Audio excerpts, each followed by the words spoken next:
In this video, we're going to discuss the idea of continuity. So as a reminder from previous work, when we're trying to find a limit, we would like to just be able to plug in the value that we are approaching into our function and just evaluate the function at that point. Unfortunately, that doesn't work all the time, but by this first definition here, we can say that if a function is continuous at a certain point, that is the condition that we need to have met in order to just plug in our value into the function and just evaluate the function at that point in order to determine the limit. So here's that definition, right? A function f is continuous at c if the limit as x approaches c of f of x is just f of c. And again, that means exactly that to evaluate this limit, we can just plug in c into the function. So note that based on the information that we had in the one-sided limit section, that this implies that the limit of f as x approaches c of f of x exists, which means that the limit from the left-hand side is equal to the limit from the right-hand side. And moreover, this also implies that f of c exists. Okay? So, well, let's note a few more things here. So we had the definition of a function being continuous at c. So what does it mean to be discontinuous? Well, if f is defined near c, so it's defined, the function is defined everywhere around c, but not necessarily at c itself. Then if f is not continuous at c, then we say f is discontinuous at c. So that just means that f is not continuous at that point c. We use this phrasing discontinuous at c. All right. Well, if we have a definition of continuity at c, or so a function being continuous at a single point, we also have this definition for a function f is continuous on an open interval a to b if it is continuous at every point c between a and b. So we are continuous on an interval if the function happens to be continuous at every point in that interval. All right, now what does all of this mean? Well, intuitively, we can think of a continuous function as a function that you can draw the graph without lifting up your pencil. So some examples. If I draw a graph like this, then our function, If I draw a graph like this, where I did not lift up the pen at any point, then our function is continuous on the interval a to b if this is x equals b and this is x equals a. Well, what happens though if we have something like this where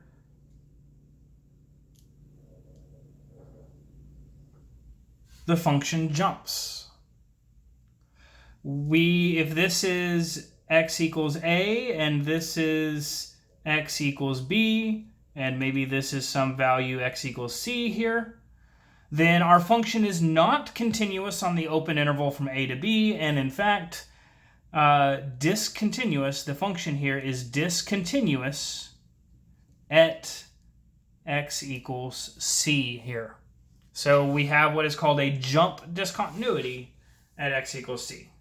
Jump discontinuity means essentially from the left-hand side we're approaching a finite value, from the right-hand side we're approaching a finite value. And so we have what is called a jump discontinuity there. We can write out some similar pictures here. What about the function y is equal to 1 over x, or f of x is equal to 1 over x? This function looks like this. And we have a discontinuity here at x equals 0. So this function is discontinuous at x equals 0. And this is actually called an infinite discontinuity because these values go off towards infinity. At least one of those sides goes off towards infinity. But we'll talk more about infinite limits in the next section. Okay, well, let's look at an example here. Explain why and find where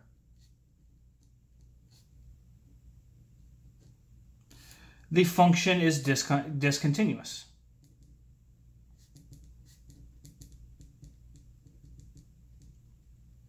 And the function that I'm going to talk about is the piecewise function f of x is equal to 1 over x plus 2 when x is not equal to negative 2, and x is 1 when y is 1 when x is equal to negative 2.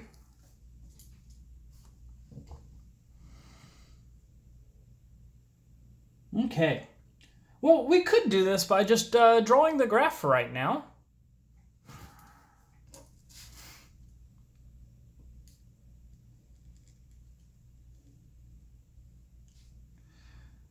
So this y equals 1 over x plus 2 should look like this.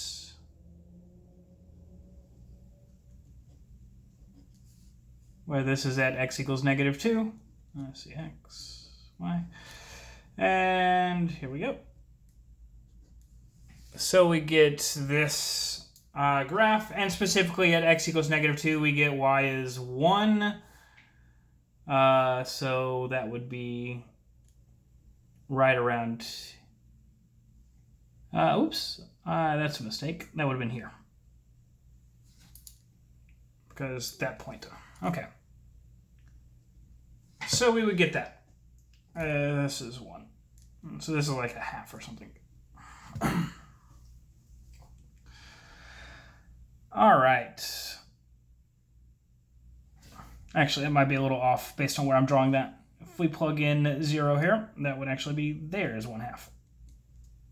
All right. So we get this graph.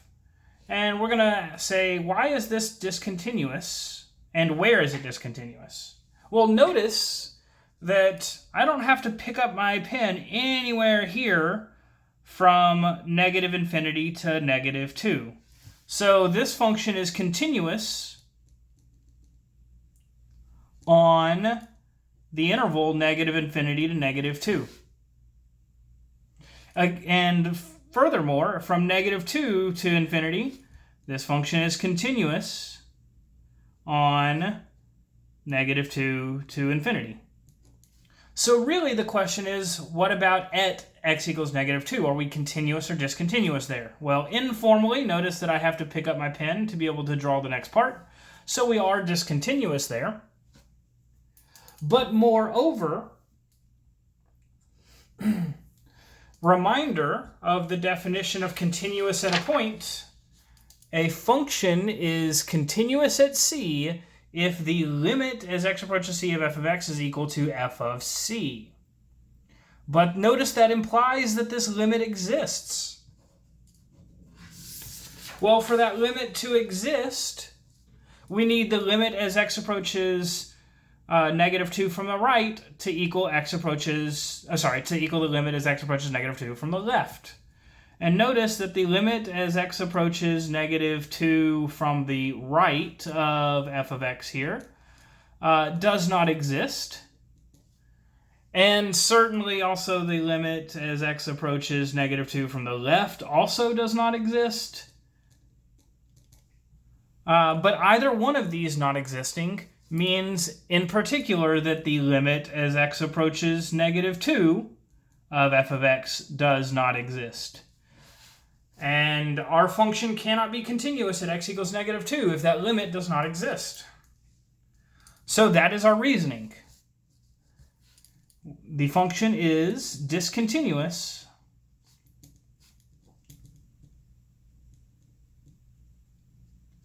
at x equals negative 2 since the limit as x approaches negative 2 of f of x does not exist.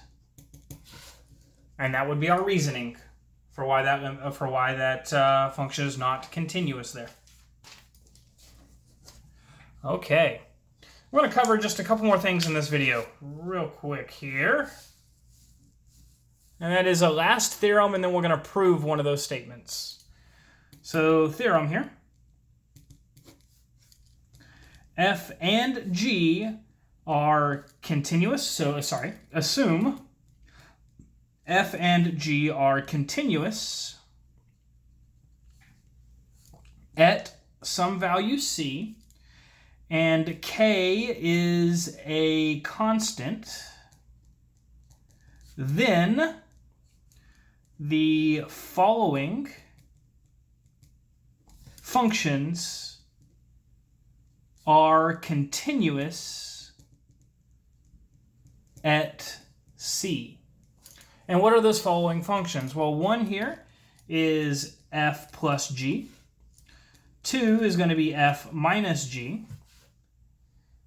So the function f plus g and the function f minus g, both of those will be continuous at the point C. Moreover, a constant multiple times a function that is continuous at C is still continuous at C. So if we take f, which is a function that is continuous at some value C, and we multiply that function by a constant k, then that new function is also continuous at C.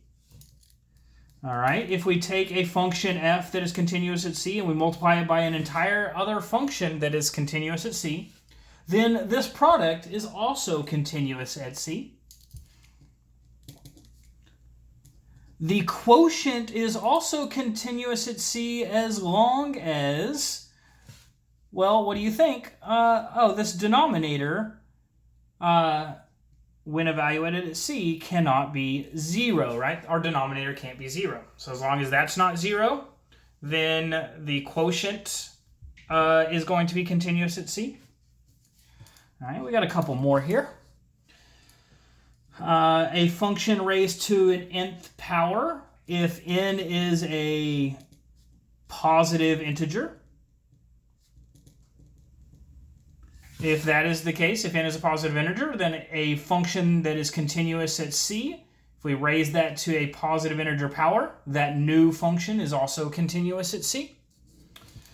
And furthermore, our last one, the nth root of f, as long as f is defined on an open interval,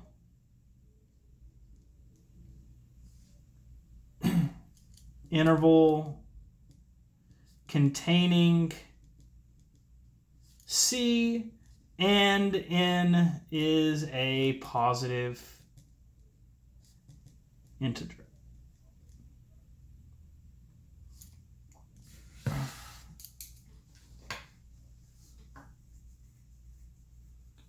I should say nth root of f is defined on an open interval containing C.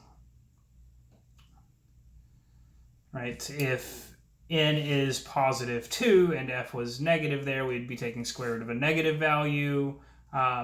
So that would not be defined. So I want this nth root of f to be defined. All right. Now, last thing we're going to do here is we're going to prove one of these. And in fact, we're going to prove number 4 here, this f times g, this product. And the proof is pretty easy. So we're going to prove number 4 here. And we get to start with assumptions, right? Because we started with assumptions up here that f and g were continuous at C to begin with. So since f and g are continuous at c, then we have, right, just apply that definition of continuity. We have that the limit as x approaches c of f of x is equal to f of c, and the limit as x approaches c of g of x is g of c. Right? That's just our definition of a function being continuous at c. So what does that mean? What are we trying to do here? We're trying to show that the limit as x approaches c of f times g of this function, we want to show that this is the just this function f times g evaluated at c. So how do we do that? Well, this right here, by using our limit law from one of the previous sections, this is the limit as x approaches c of f of x times the limit as x approaches c of g of x. All right, we can separate those limits, and so we get this equality using that limit law. And, well, what is the limit as x approaches c of f of x? Well, that is just f of c, and this is times g of c. Well, this right here just means, by definition, f times g evaluated at c. And that actually proves our what we wanted here, that the function f times g is continuous at the point c as long as f was continuous at c and g was continuous at c. All right, and that's where we'll end this video.